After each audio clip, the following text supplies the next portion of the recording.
All right, guys, I just want to show you why practicing on a simulator is a really good tool to pair what you're feeling with what's really happening. There are 3 data points that I stress to everybody. And if we zoom in here, the 3 of them are attack angle. So understanding attack angle, whether or not you're hitting down or up on the ball, is going to help you control where the club enters the ground on a consistent basis.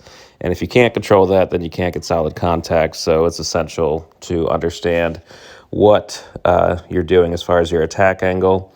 The club path, so whether it's in to out or out to in, largely dictates side spin, either a draw or a fade. And then also the club face angle, which you can't see because my body is covering it right now, but I will show that as well.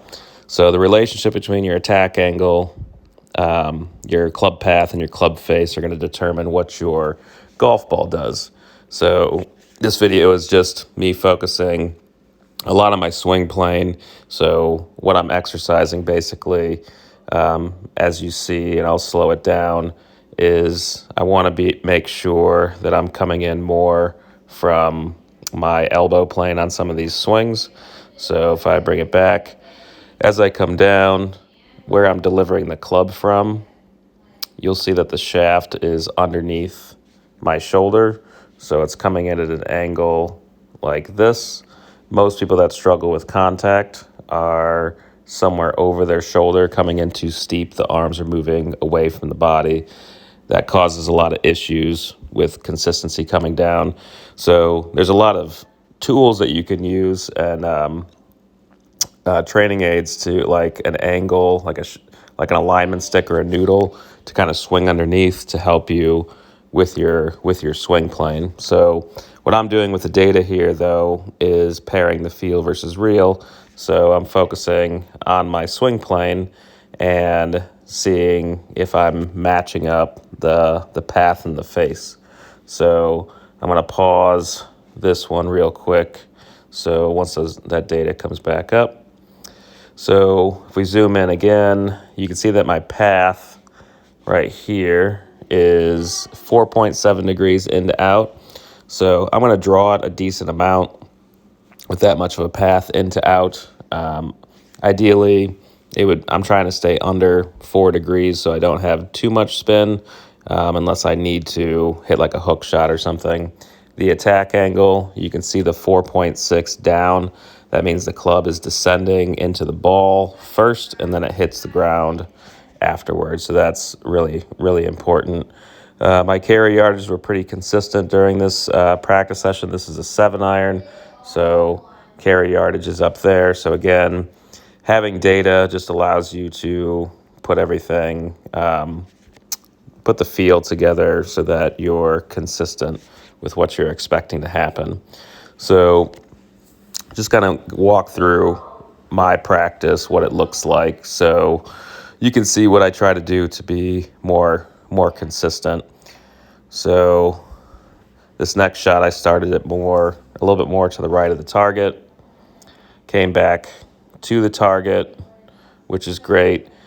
If we look at the data again, my last swing was 4.9 into out. That was 5.2. So from a consistency standpoint, it's good. My carry yardage was 2 yards different than the one before. Attack angle was also pretty consistent. So the main thing with your swing is that it's consistent from swing to swing. So this next one, I didn't get into, I didn't match everything up. So it's going to have an effect on the ball flight. So as I come through, so I guess it wasn't this one, sorry. This path was more into out, attack angle. So this is good to explain a little bit. So because I swung more into out, my attack angle got more shallow. So when you swing too far from the inside, basically the club is coming in from a more shallow position.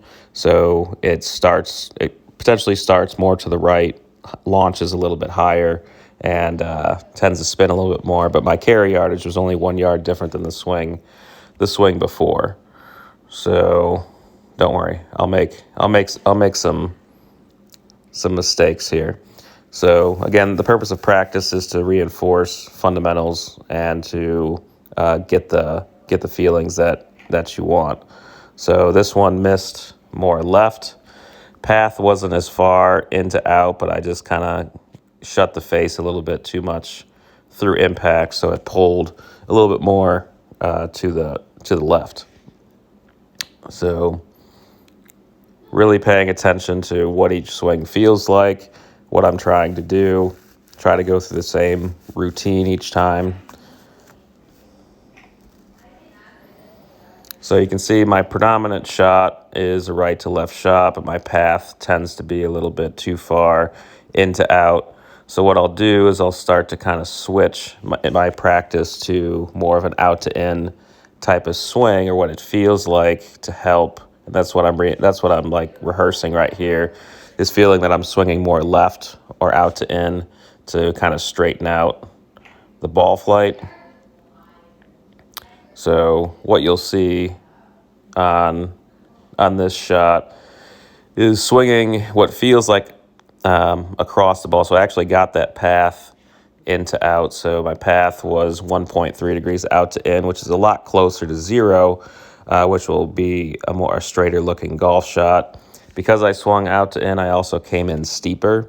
So again, before, when you're swinging into out versus out to in to out is more shallow, out to in tends to be steeper, so it kind of changes things. But my carry yardages are all basically within like a yard or two of each other. So whether I hit a cut or a draw, I'm hitting it similar distances from each shot. So most important thing is that you're getting predictable and solid contact. So again, going to continue to work on the path on these swings. So this one, my path was almost perfect in terms of zeroing out to the target. So it's only 0.3 into out. The club face is a little bit closed because I'm not used to swinging that way. So I got to get my body through to help that club face stay more square. Since I pulled it left, my carry yardage went up. When you pull it further to the left, you have less loft at contact. So the ball speed increases and it goes a little bit further. So I think I have maybe one or two more swings in here. So I'm just trying to feel more zeroed out in this practice session.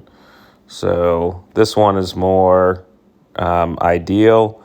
So if I pause this, path is only 1.8 degrees into out. So again, pretty close to zero. Attack angle is down, so I'm compressing the ball. Carry yardage is 170 yards, which on all of these shots, I was within a 5-yard difference on each shot. So the furthest carry, I think, was like 171. Shortest was 166. So it's predictable.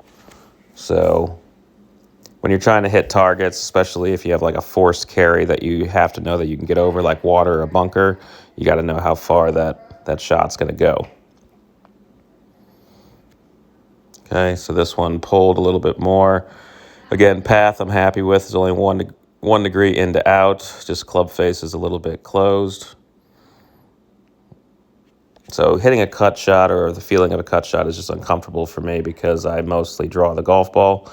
But it's still, if I get too far into my draw, then I start to hit hooks and pushes. So I got to even it out.